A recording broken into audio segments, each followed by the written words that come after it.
Assalamualaikum warahmatullahi wabarakatuh. Alhamdulillahi wa kafa wassalatu wassalamu ala nabiyil mustafa wa ala alihi wa sahbihi ahli sidqi wal wafa. Amma ba'du. Alhamdulillah, sampainya kajian kita pada hari ini kitab Safinatun Najah. Semoga senantiasa Allah berikan keistiqomahan pada diri kita untuk mengaji. Qala al-muallif wa nafa'ana bihi bi ulumihi wa maddana bi sururihi wa adalina min barakatihi fid dharaini amin ya rabbal alamin.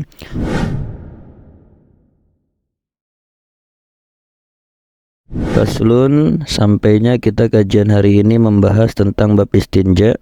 Istinja secara bahasa adalah bersuci atau bisa kita istilahkan dengan kalimat cebok.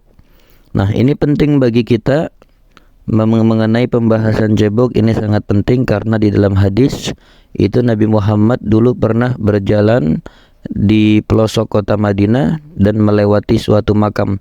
Sampainya ketika Nabi itu melewati suatu makam, di situ Nabi melihat makam tersebut dan mendengarkan jeritan siksaan azab yang ada di dalam makam tersebut. Akhirnya Nabi bilang sama para sahabat, nih kalau ente mau tahu, nih makam ini penghuninya lagi disiksa. Tahu gak gara-gara apa? Gara-gara perkara remeh. Nih orang dulu waktu masih di dunia suka kencing, tapi ketika dia kencing dia kagak cebok, sehingga ketika dia melakukan hal itu, sholatnya, ibadahnya dia nggak diterima. Kenapa begitu? Karena nggak menutup kemungkinan di saat dia kencing terus dia nggak cebok, maka masih ada sisa najis yang keluar dari penisnya dia terus menempel pada celananya dia. Lalu dia sholat menggunakan celana itu. Kalau najisnya menempel pada celana itu dan dia lakuin tuh sholat dalam memakai celana yang seperti itu, berarti celananya ada najisnya. Kalau celananya ada najisnya berarti sholatnya nggak sah. Jadi seperti itu. Oleh karena itu perhatikan nih, ketika kita lagi buang air kecil, buang air besar, perhatikan kehati-hatian kita, teliti ketika kita dalam bercebok, baik buang air kecil atau buang air besar. Nah, ini bab istinja membahas tentang cebok menggunakan batu. Sebenarnya cebok itu ada dua media. Yang pertama bisa menggunakan air, yang kedua bisa menggunakan batu. Kalau semisalkan kita lagi di atas gunung, atau kita lagi di tengah hutan, atau kita lagi di gurun pasir, sehingga kita nggak menemukan air, maka diperbolehkan bagi kita untuk cebok menggunakan batu atau bahan-bahan yang keset. Mungkin kalau zaman sekarang udah ada tisu, jadi boleh nggak cebok pakai tisu? Boleh. Kenapa? Karena sama hukumnya seperti cebok menggunakan batu. Yang jelas bahan yang keset, bahan yang kiranya tidak mengandung kemudorotan yang bisa melukai kulit tersebut. Contoh seperti kayak di kereta api, itu kamar mandinya itu sekarang udah disediakan tisu. Nah, jadi kalau semisalkan orang buang air besar di kamar mandi tersebut dan dia cebok menggunakan tisu tersebut, itu hukumnya gimana? Boleh. Hukumnya sama seperti cebok menggunakan batu. Apa aja tuh syaratnya cebok menggunakan batu? Nah, nih hari ini kita bahas syarat-syarat cebok menggunakan batu atau istinja dengan batu.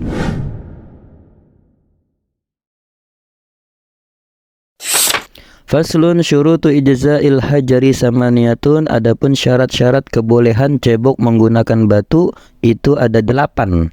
Ingat-ingat nih, syaratnya ada 8. Ini bekal kita supaya ketika kita bepergian, sehingga kita ada di suatu tempat yang sulit untuk ditemukannya air, terus kita pengen BAB atau buang air kecil, jadi kita ingat kalau kita udah pernah mempelajari hal ini. Yang pertama syaratnya adalah ayyakuna bisalah sati ahjarin, adanya 3 jumlah batu. Kenapa harus 3? Supaya ketika kita udah pakai satu batu dan batu tersebut udah kena najis dari diri kita, maka yang kedua kita masih ada 2 cadangan batu yang masih suci. Atau satu batu tapi dia mempunyai 3 sisi. Untuk apa sih tuh 3 itu? 3 batu atau satu batu yang punya 3 sisi. Yang pertama di pinggir selaput kanan, yang kedua di pinggir selaput kiri, yang ketiga menyempurnakan antara selaput kanan dan kiri. Bisa dibayangkan seperti itu. Intinya ada 3 batu atau lebih banyak lebih bagus, karena menjaga kehati-hatian kita dari adanya najis. Syarat yang kedua adalah ayun kiyal mahalla. Batu tersebut bisa membersihkan tempat kubul dan dubur. Jadi batu tersebut kiranya suci, kiranya nggak punya najis, kiranya batu tersebut tidak ada najis, sehingga bisa membersihkan tempat kubul dan dubur. Dan syarat yang ketiga adalah alla yajifan najasu, jangan sampai mengering tuh najisnya. Sebab apa ya, kalau najisnya kering, kita nggak tahu nih mana yang kiranya dioles. Jadi jangan sampai najisnya kering. Syarat yang keempat adalah la yantakila, jangan sampai pindah posisi kenajisannya. Jangan sampai najisnya itu pindah. Ya ini nggak mungkin juga sih.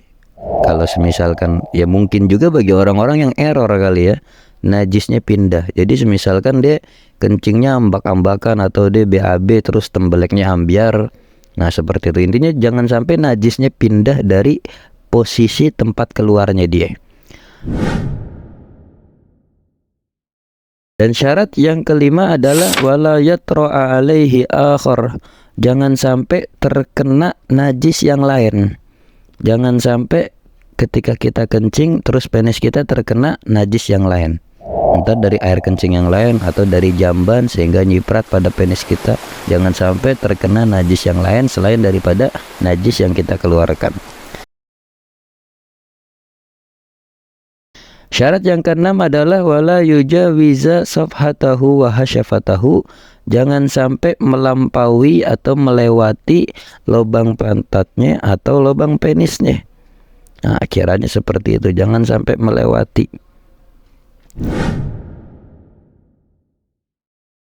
Dan syarat yang ketujuh adalah wala yusibahu ma'un, jangan sampai terkena najis air nih.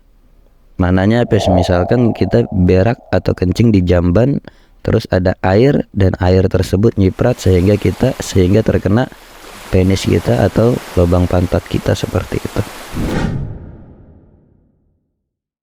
Dan syarat yang kedelapan adalah wa antakunal ahjaru tahiratan, adanya jumlah batu yang suci, yaitu tadi yang kita bahas bahwasanya kita harus menyediakan batu yang suci, jangan sampai ada najis pada batu yang ingin kita gunakan untuk beristinja. Jadi seperti itu syaratnya. Wallahu a'lam bishawab. Semoga bisa diamalkan. Bismillahirrahmanirrahim.